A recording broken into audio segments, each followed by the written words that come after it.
Alright guys, what's up and welcome to today's video. Today will be a video about a very risky strategy. We're gonna lose streak really hard and try to find a legendary, which we are gonna 2-star, which should hopefully get us a win then. And the reason why we did this game is because of the first augment. So we got the rich get richer augment, and you see we are sitting at 20 gold at 2-1, which is insane. So there are a couple different ways you can play this. You could just use the extra gold to hit your power specs quicker and just be stronger because you can level earlier. But I decided to go full on risk and save up 70 gold and just don't do anything with it. Keep saving and then eventually go 8 and try to find a legendary. This is definitely really unusual for me. It's not my playstyle at all because, well, basically you could divide playstyles into two categories. There are the top 4 players and the first or 8 gamers. At least it's, yeah, that's what most people think. So you can play for top 4, you play relatively conservatively, you try to preserve your HP and don't greed too much, so you reach top 4 most of the times, and that usually doesn't get you first as often, but you're top 4 consistently, and this will get you more LP in the long run.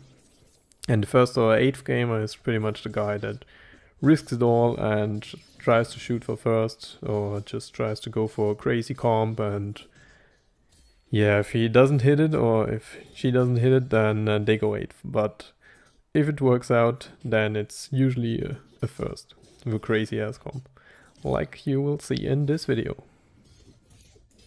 So as for gameplay here, there's not too much to explain really, like trying to lose every round and trying to lose streak and just stay level 3 and sold all the units, make the next econ as fast as possible and just save up.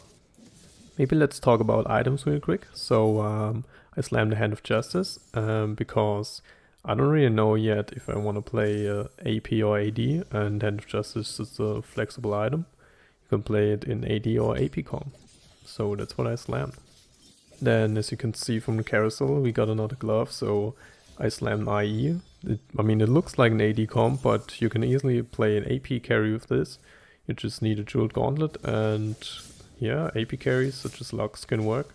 Blue buff is obviously better than Hand of Justice on her, but yeah, you don't need it. I mean, if you have a Hand of Justice, then that's fine. And additionally, we wanted to play a legendary, so a crit build on a legendary 2-star early on is just really powerful. I mean, you could put this on Kai'Sa, would be fine, you could put it on Victor, although you kinda need a Spear of Shojin because otherwise he's not gonna cast, even in 2-star, and yeah, otherwise you could just play Jinx. Jinx is really good, and yeah. So we are at 70 gold here at 3-1, and before y'all start shouting at me, yeah, it would probably have been better to buy the Garen here, sell the one on board and put the items on Katarina. That was probably the correct play. Otherwise we stay above 70 and push level slowly and try to go level 8 as soon as possible. Because as you can see, we are on a 6 game lose streak and we are at 56 health, so not all of these losses have been really good. So we need to start getting stronger as soon as possible, otherwise we're just gonna die. And that's one of the big drawbacks of the first or 8 playstyle. If you don't hit, if you hit too late and you're already that low, you can die in like 2 turns, and that's why I personally don't like it. It's just too risky. But then again, if you get the rich get richer augment in the beginning and you're feeling kind of funny and not really in any danger of demotion and just want to have a fun game, then why not go for it? Go for a heavy lose streak and try to play a legendary. I mean, if it works out, it's going to be incredibly satisfying, as you will see later. Right, so we won a round here, which is kind of unfortunate, but it happened. And now we are the second augment choice.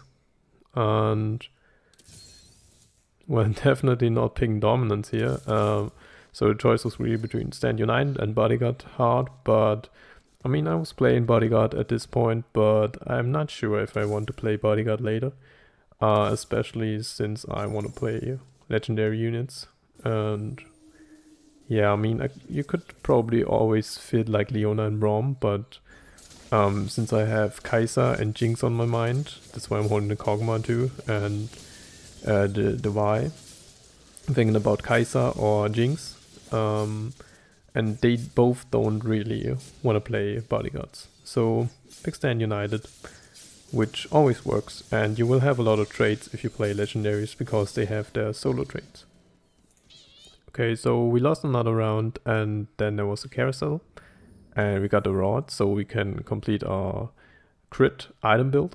We got the Infinity Edge, Jeweled Gauntlet, Hand of Justice, and now I get the Vi too. And I'm kind of thinking about putting it in or stay at Free Protector, but Y2 is just too good at this point to not put in. So we got her in and she can tank a little bit and she does some decent damage. But this fight's still not looking too hard and it looks like we're gonna take a pretty big loss here again, which means we can't really econ that much longer, but we are almost level 7 with 70 gold, so well, looking at the rounds, we'll probably want to go level 8 after Wolves. And yeah, then it's really time to hit something and turn this game around. Right, so here I'm just trying to look for a way to go level 7 and stay above 70. So sell the Wax, I'm not gonna play this really, and just put in 2 enchanters and see if that can help us survive a little bit longer and maybe kill some more units. So we got this Lissandra player here. He doesn't really look that strong yet. I mean, he has the mutant symbol and all, but this Lissandra doesn't look ideal, let's say. I mean, items are not really that great, and the fight is actually looking pretty good so far. It's gonna be close, but yeah, I don't know if we can kill this Lissandra in time. She's just gonna keep ulting herself, and I don't know, the Garen just doesn't have enough damage to deal with her, I think. Yeah, and there we have it. One last ult from her will do it. Yeah, so it's not a loss, but it's a good loss actually. And yeah, now we are here after minion round. Right, so here's a decision to make. We are at 34, and I was thinking if I lose like really badly, I'm sure I'm still 2 lives, so I take a gamble here and I sag another round and don't go level 8 just yet. I slam the Jealous here because just gonna buff whoever will have these items. And yeah, so the goal is to have pretty much a 1v9 carry. Yeah, and just buff them as much as possible. Right, so one more round of inting here. This guy, I mean, looks okay, but I think it's gonna be a, well, relatively bad loss either way. But yeah, it's okay.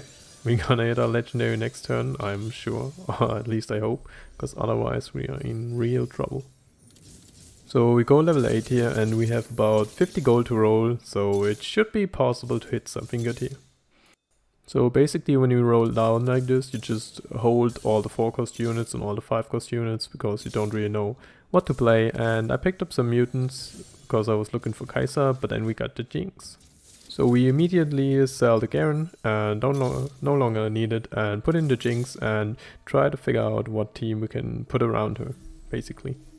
So this team looks alright. We got the Twin Shot, we got the Sister and some frontline. We have Bodyguard, Bruiser going on there. The only thing obviously that's wrong is Leona with the Chalice, not next to the Jinx, and Katarina is kind of random in there. But it's pretty difficult to pivot your entire board in one round, so, and that's fine. You can do it in like 2 or 3 rounds, depending on your HP, and I think everybody needs more than 1 round to completely pivot, so that's okay.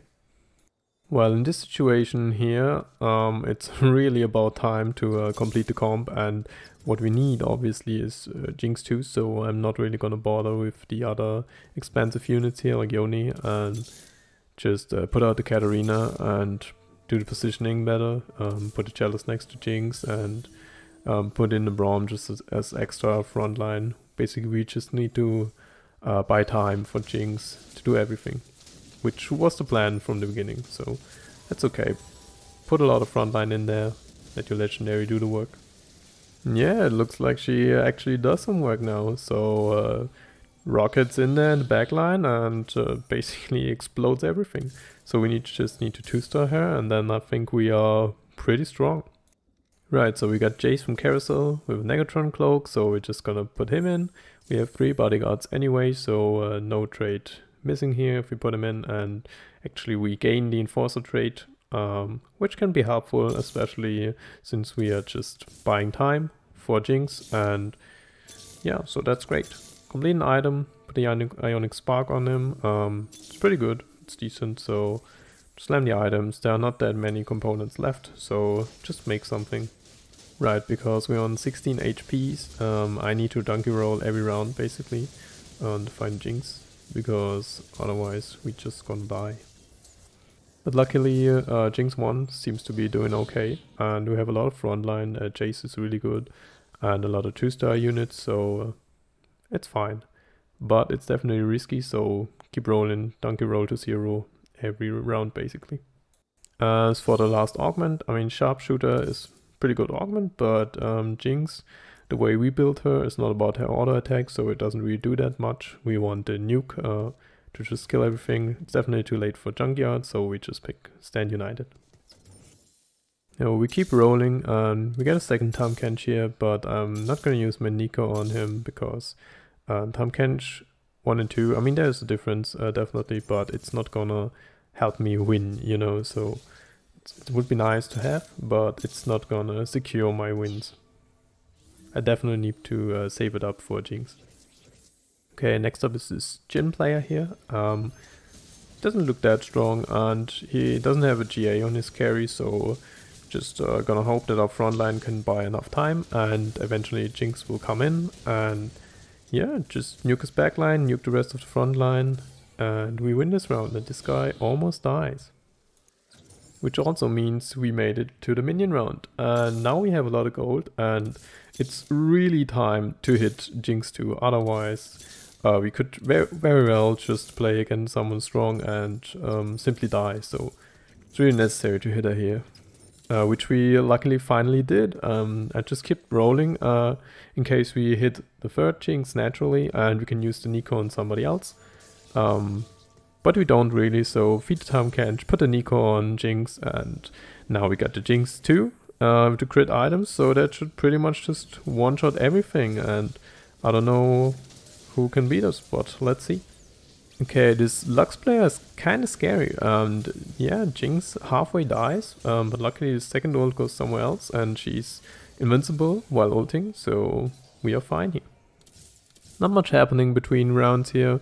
We got a carry and not really much else to buy. I mean, I'm still gonna donkey roll. I'm kind of too low to save up, so I'm just gonna show you the fights, and you can see what the Jinx 2 does.